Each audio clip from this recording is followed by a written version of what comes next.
Canada ਦੇ ਵੀਜ਼ੇ ਘੱਟ ਹੋਣ ਦਾ ਕਾਰਨ ਕੀ ਹੈ ਸਰ?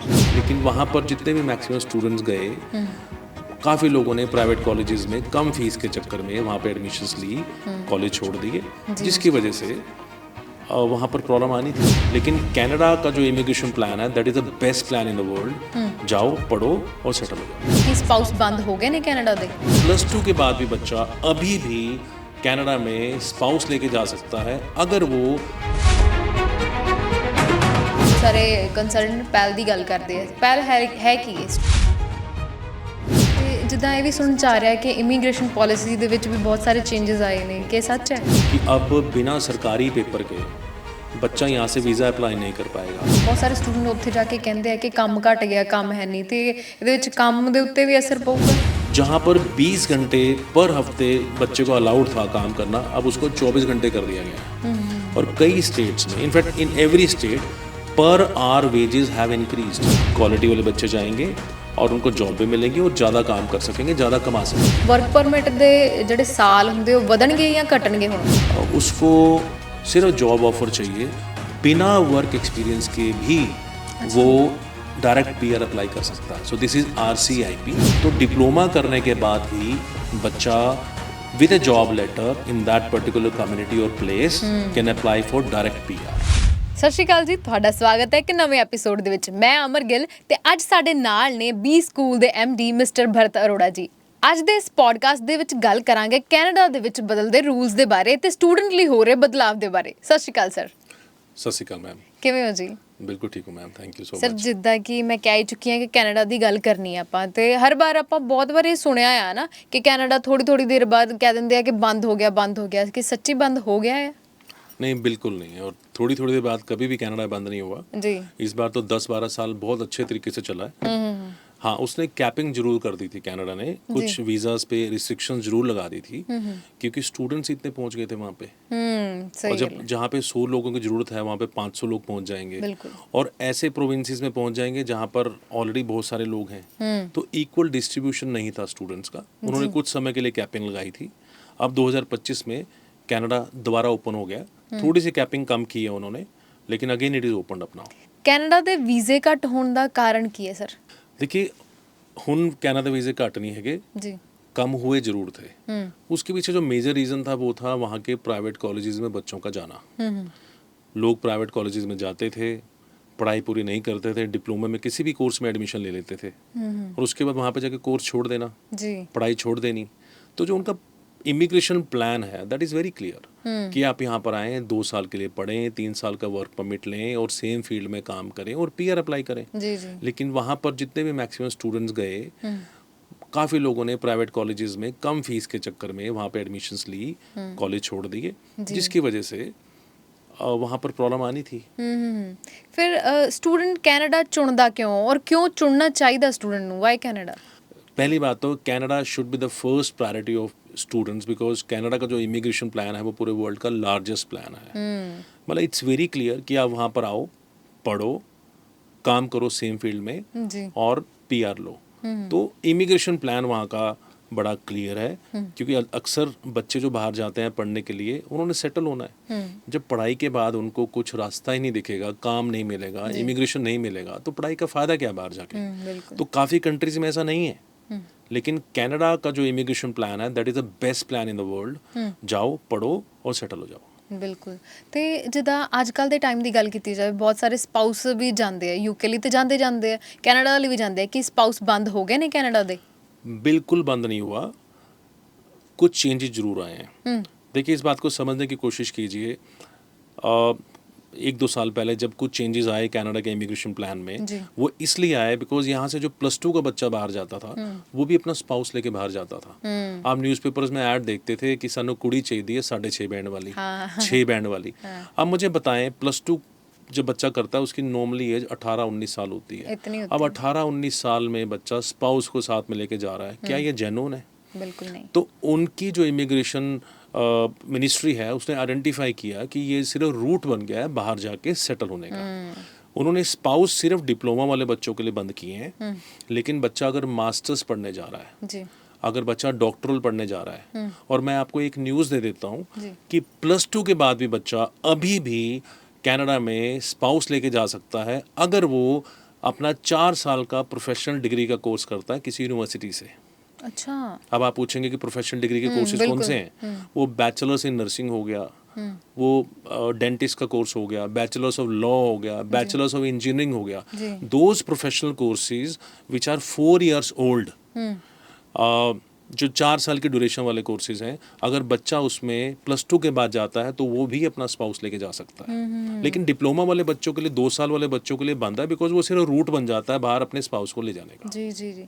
ਤੇ ਸਰ ਜਿੱਦਾਂ ਤੁਸੀਂ ਕੈਪਿੰਗ ਦੀ ਗੱਲ ਕਰ ਰਹੇ ਸੀ ਪਹਿਲਾਂ, ਹੈ ਨਾ, ਕੈਪਿੰਗ ਹੈ ਕੀ? देखिए, कैपिंग इज़ ए बैरियर। जी। जैसे सपोज पहले वहाँ पे पहले वीज़े लगते थे, मान लीजिए 5 लाख वीज़े लगते थे।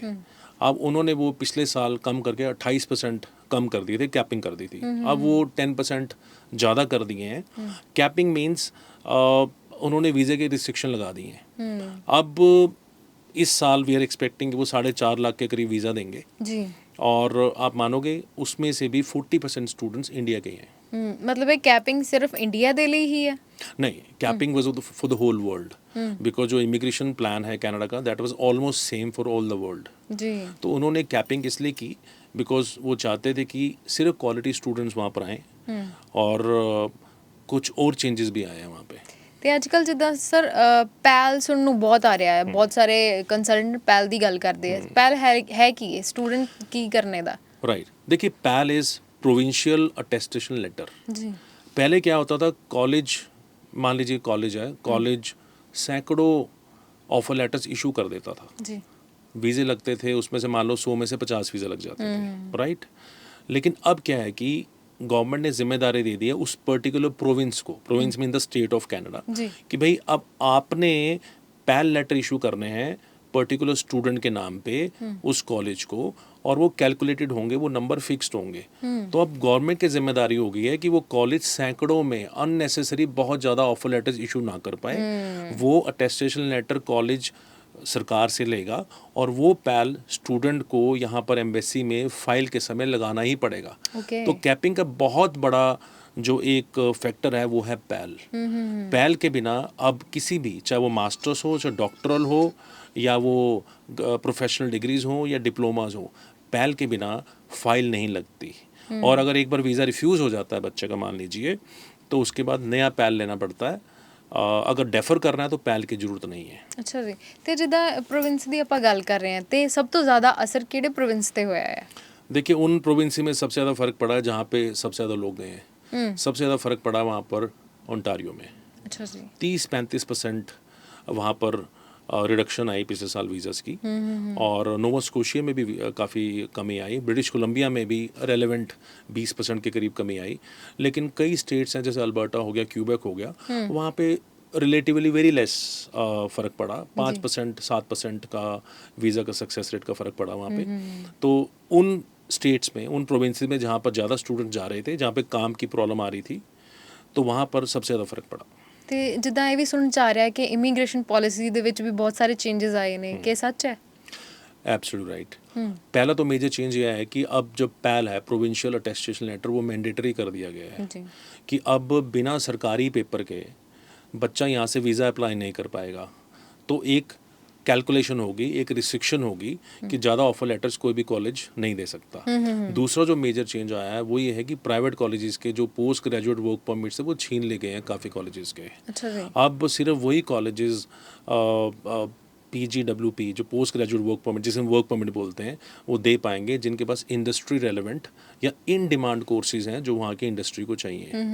तो ये 2 मेजर चेंजेस हैं। और इस बार हम एक्सपेक्ट कर रहे हैं कि 5.5 लाख के करीब पैल इशू होंगे, जिसमें 4,37,000 या 4,40,000 के करीब वीज़ा लगेंगे। मतलब 80% सक्सेस रेट रहेगा, जो नॉर्मली पहले के सक्सेस रेट से बहुत ज़्यादा है। पहले 2 स्कीम्स होती थी, SDS और नॉन SDS। सिंपल सा रूल था कि अगर आपने 6 साढ़े 6 बैंड हैं तो आप अप्लाई कर दो, और नॉन SDS में अगर आधा बैंड कम है तो नॉन SDS में चले जाओ। तो नॉन SDS वाले बच्चे भी काफ़ी होते थे, जिससे सक्सेस रेट दोनों का काउंट करे बहुत कम था। But now success rate is much more higher because सरकारी लेवल पे ही, कनाडा की सरकार के लेवल पे ही उन्होंने क्वालिटी कॉन्शियस हो गए, वो क्वालिटी बच्चे ले रहे हैं अब। ਜੀ ਜੀ ਜੀ।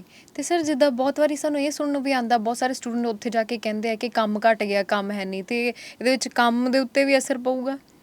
देखिए आपको एक मैं न्यूज़ देता हूँ which is a good news जी। कि वहाँ पर काम जो 1.5 साल का उन्होंने बीच में गैप डाला है, वीज़ा इशू कम किए थे, अब दोबारा वीज़ा बढ़ रहे हैं, काम फिर बढ़ गया है।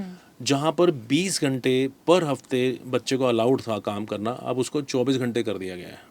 और कई स्टेट्स में, in fact in every state, per hour wages have increased.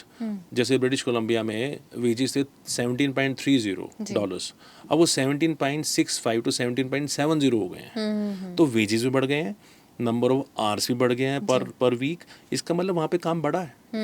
It means now things are streamlined. जी।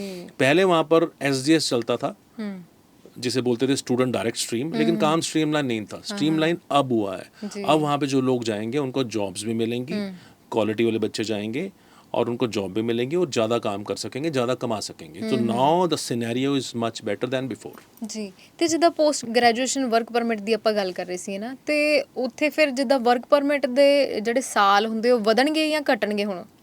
देखिए they have a very systematic approach towards PGWP। जी। अगर बच्चा 1 साल के कोर्स के लिए जाता है वहाँ पे, तो उसको 1 साल PGWP मिल जाता है। अच्छा जी। 2 साल के कोर्स के लिए जाता है तो उसे 3 साल का वर्क परमिट मिलता है।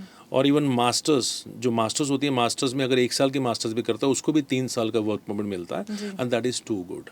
ड्यूरिंग दैट वर्क परमिट अगर बच्चा मिनिमम नंबर ऑफ आवर्स जो रिक्वायर्ड है वो काम करता है तो वो अपनी पीआर अप्लाई कर सकता है। ਤੇ ਮੈਂ ਤੁਹਾਨੂੰ ਪੁੱਛਣਾ ਚਾਹਾਂਗੀ ਕਿ ਸਾਰੇ ਕੋਰਸਿਸ ਦੇ ਵਿੱਚ ਹੀ ਸਾਨੂੰ ਪੋਸਟ ਗ੍ਰੈਜੂਏਸ਼ਨ ਵਰਕ ਪਰਮਿਟ ਮਿਲੂਗਾ ਜਾਂ ਇਹਦੇ ਵਿੱਚ ਵੀ ਉਹਨਾਂ ਨੇ ਕੁਝ ਕੈਪਿੰਗ ਕੀਤੀ ਹੈ? देखिए वहाँ पर एक लिस्ट है विच कॉल्ड CIP, जी। Classification of instructional programs. उसमें 989 प्रोग्राम्स हैं। अगर हम इसको ब्रॉडली कैटेगराइज करें जी। तो वो कोर्सेज को हम 6 कैटेगरीज में डाल सकते हैं: agriculture, health, STEM, education, transport, trade. Right. इन 6 ब्रॉड कैटेगरीज में 989 कोर्सेज हैं जो पूरी यूनिवर्सिटीज़ और कॉलेजेस में डिस्ट्रीब्यूट हो गए हैं। ठीक जब है। बच्चा इन कोर्सेज, और ये कौन से प्रोग्राम्स हैं CIP में जो इन डिमांड है, जिनकी वहाँ पे डिमांड है, जो शॉर्ट लिस्ट बोलते हैं, जी जी जी। बच्चा जब इन कोर्सेज में जाएगा उसे PGWP मिलेगा ही मिलेगा। और हमारे पास, I would like to inform you कि हमारे पास जितने भी इंस्टीट्यूशंस हैं जी। वो या तो कम्युनिटी कॉलेजेस हैं या वो यूनिवर्सिटीज़ हैं। हर एक यूनिवर्सिटी और कम्युनिटी कॉलेज में PGWP जिनमें है, हम सिर्फ वही रिप्रेजेंट करते हैं। ਤੇ ਤੁਸੀਂ ਕਿੰਨੇ ਯੂਨੀਵਰਸਿਟੀ ਕਾਲजेस ਜਿਹੜੇ ਰਿਪਰੈਜ਼ੈਂਟ ਕਰਦੇ ਹੋ? देखिए वहाँ पे 98 यूनिवर्सिटीज़ हैं, 150 से ज़्यादा कॉलेजेस हैं, community colleges. We represent most of them और विद PGWP। अच्छा जी। कोई भी ऐसा कॉलेज हमारे पास नहीं है जिसमें PGWP है, जिसमें वर्क परमिट नहीं है। Because we don't want to play with students career, जी। कि वहाँ भेज दिया कुछ पैसे कमाने के चक्कर में और बच्चे को काम ना मिले। जी जी जी। कोई बच्चा देखिए अल्टीमेटली पढ़ने जा रहा है, उसके बाद उसने काम करना है, काम करेगा तभी PR मिलेगी उसको। ਤੇ ਹੁਣ ਇਸ ਟਾਈਮ ਦੇ ਵਿੱਚ ਜਿੱਦਾਂ IELTS PT ਵਗੈरह ਜ਼ਰੂਰੀ ਹੈ? Yes, IELTS and PT are mandatory for every student, whether it's 12th, जी। masters and graduation courses. लेकिन कुछ यूनिवर्सिटीज़ ऐसी हैं हमारे पास जहाँ पर MOI के बेस पे, MOI means medium of instruction के बेस पे बच्चे को ऑफर लेटर मिल जाता है, जिसमें ट्रेंट यूनिवर्सिटी है, केप ब्रिटेन यूनिवर्सिटी है, लेक हेड यूनिवर्सिटी है, बो वैली यूनिवर्सिटी है। कुछ यूनिवर्सिटीज़ ऐसी हैं, लेकिन फिर भी हम सजेस्ट करते हैं कि ऑफर लेटर तो आ जाएगा इसमें MOI के बेस पे, लेकिन वीज़ा लगाने से पहले बच्चा अपना IELTS या PT जरूर कर ले, बिकॉज उसका फ़र्क आपके वीज़ा आउटकम पे पड़ता ही पड़ता है। ਠੀਕ ਹੈ ਜੀ। ਮਤਲਬ ਇੱਕ ਮੈਰਿਟ ਲਿਸਟ ਵਾਂਗੂ ਹੋ ਜਾਂਦਾ ਕਿ ਉਹਨਾਂ ਦੇ ਜ਼ਿਆਦਾ ਨੰਬਰ ਵਧਾਉਣ ਲਈ ਆਪਾਂ ਇਹ ਜ਼ਰੂਰੀ ਹੈ ਚੀਜ਼ਾਂ, ਹੈ ਨਾ? एब्सोल्युटली राइट, बिकॉज देखिए इंग्लिश स्पीकिंग कंट्री है, बिल्कुल। तो वो चाहते हैं कि जो भी यहाँ पर आए उसकी इंग्लिश अच्छी हो। और कुछ यूनिवर्सिटीज़ बिना उसके भी ऑफर लेटर्स इशू कर रही हैं, जो मैंने आपको भी बताई। जी जी जी। लेकिन we suggest people to go for IELTS and PTE, IELTS और PTE, so that visa outcome is better. ਤੇ स्टूडेंट्स ਨੂੰ स्कॉलरशिप भी मिलती है फिर?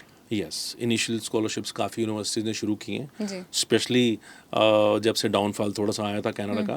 No universities have become more aggressive, वो स्कॉलरशिप्स दे रही हैं बिगनिंग में, और स्टूडेंट्स को अच्छा डिस्काउंट मिल रहा है यूनिवर्सिटीज़ में, and we have many such universities.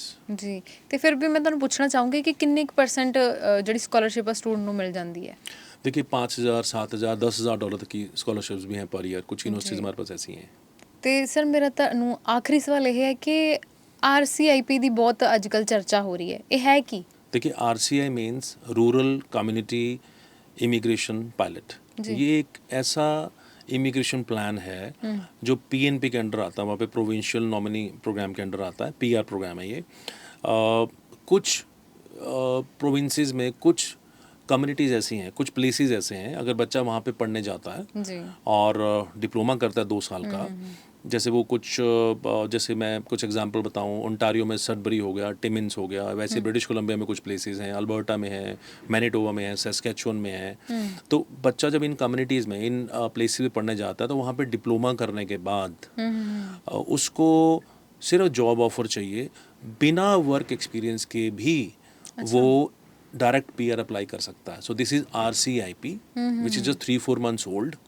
तो डिप्लोमा करने के बाद भी बच्चा with a job letter in that particular community or place can apply for direct PR।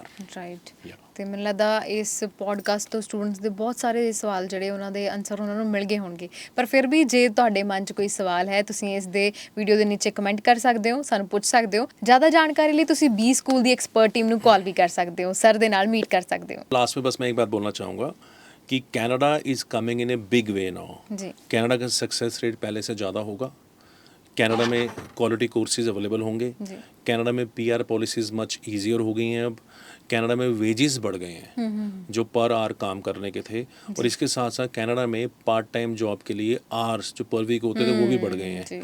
और पैल लेटर आने के बाद, स्पेशली पैल लेटर आने के बाद वीज़ा का सक्सेस रेट ऑब्वियसली बड़ा ही बड़ा है। तो Canada was always the first choice, Canada will always be the first choice in the future also।